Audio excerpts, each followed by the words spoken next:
किसी ने क्या खूब कहा है, वो किताबों में दर्ज था ही नहीं, सिखाया जो सबक जिंदगी ने। ओम शांति दोस्तों, नमस्कार। बहुत समय पुरानी बात है। एक परिवार के अंदर माता पिता का एक लड़का होता था।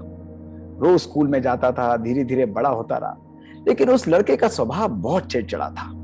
हर बात पर अपने मित्रों से, अपने टीचर से, घर में अपने भाई बहनों से सबसे लड़ता रहता था। बहुत लोगों ने उसे बार बार समझाने की कोशिश की, उसको बोला कि ये ठीक नहीं है, लेकिन ऐसा था कि उसका स्वभाव बदल ही नहीं रहा था। एक दिन परेशान होकर उसके पिता ने उसको अपने पास बुलाया और कहा कि बेटा, मेरे लिए एक काम करोगे? कहीं ना कहीं उस बच्चे के मन में भी था कि मुझे अपने क्रोध को छोड़ना है, मुझे अपने इस चिड़चिड़ेपन को छोड़ना है।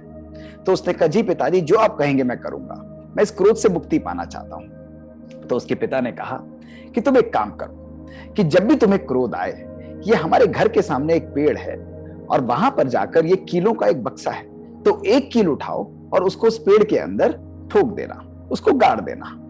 उसके लड़के को थोड़ा सा अटपटा लगा। उसने कहा, पर फिर भी पिताजी ने कहा है तो मैं ऐसा कर लूंगा।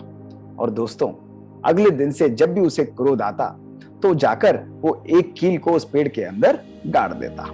उसको मेहनत लगती, उसको कष्ट होता। पहले दिन उसने 10 कीलें उसके अंदर गाड़ी, दूसरे दिन थोड़ी और गाड़ी। तो ऐसे ऐसे उसका सिलसिला चलता रहा। कुछ ही दिनों में उस लड़के को समझ में आ गया कि कीलों को अंदर गाड़ने से ज्यादा आसान है अपने क्रोध को कंट्रोल करना।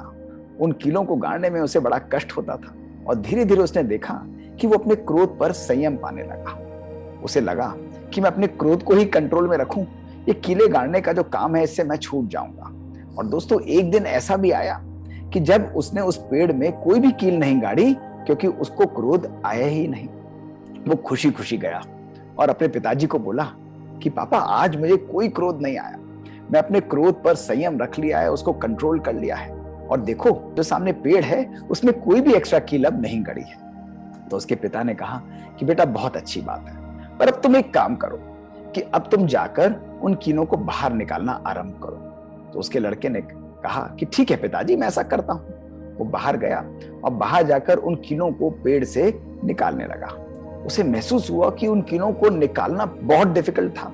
और जैसे जैसे उसने बाहर कीलों को निकाला तो उसने कहा, पिताजी मैंने निकाल ली। तो उसके पिता ने कहा कि बेटा, तुम्हें पेड़ में कुछ दिख रहा है? तो उसने कहा, हाँ पापा, इसके अंदर तो निशान दिख रहे हैं, इसके अंदर तो बहुत गहरे गहरे छेद दिख रहे हैं। तो उसके पिताजी ने कहा कि बेटा, तुमने देखा कि भले तुमने इस पेड़ से कीलें निकाल ली, लेकिन ये पेड़ पहले जैसा सामान्य नहीं रहा, अब इसके अंदर निशान हो गए हैं। उसने कहा कि बेटा, जब तुम शब्दों के बाण छोड़ते हो, संकल्पों के बाण छोड़ते हो, तो वो जैसे किसी भी व्यक्ति के मन के अंदर कीलें गाड़ने जैसा हो जाता है।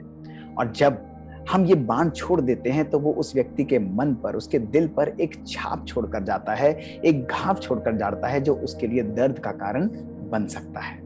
दोस्तों, आज हमारे जीवन में भी कहीं ना कहीं इसी प्रकार की परिस्थितियां हो गई हैं। छोटी छोटी बातों पर हम क्रोधित हो जाते हैं, इरिटेट हो जाते हैं। दोस्तों, किसी ने कहा है कि बुद्धिमान व्यक्ति जो है वो कभी भी अपने जीवन में क्रोधित नहीं होता, और जो व्यक्ति क्रोधित होता है वो कभी बुद्धिमान हो नहीं सकता।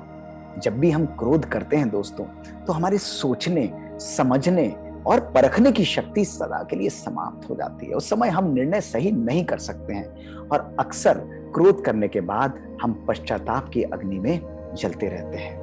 और यही नहीं दोस्तों, जिस क्रोध में हम दूसरे व्यक्ति को जलाना चाहते हैं, सबसे पहले तो उस क्रोध की अग्नि में हम स्वयं ही जल रहे होते हैं।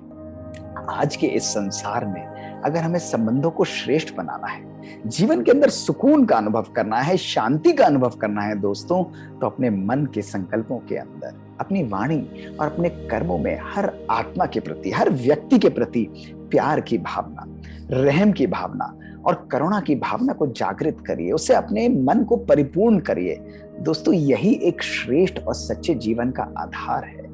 जिन संबंधों के अंदर प्यार है, जिन संकल्पों के अंदर एक दूसरे के प्रति एक्सेप्टेंस है, स्नेह है दोस्तों, वो जीवन सदा श्रेष्ठ जीवन के रूप में गाया जाता है। और ऐसा जीवन न केवल स्वयं को खुशबू देता है, लेकिन अनेकों अनेक आत्माओं के दिल को भी, मन को भी सुकून और शांति देने के निमित्त बन जाता है। ओम शांति।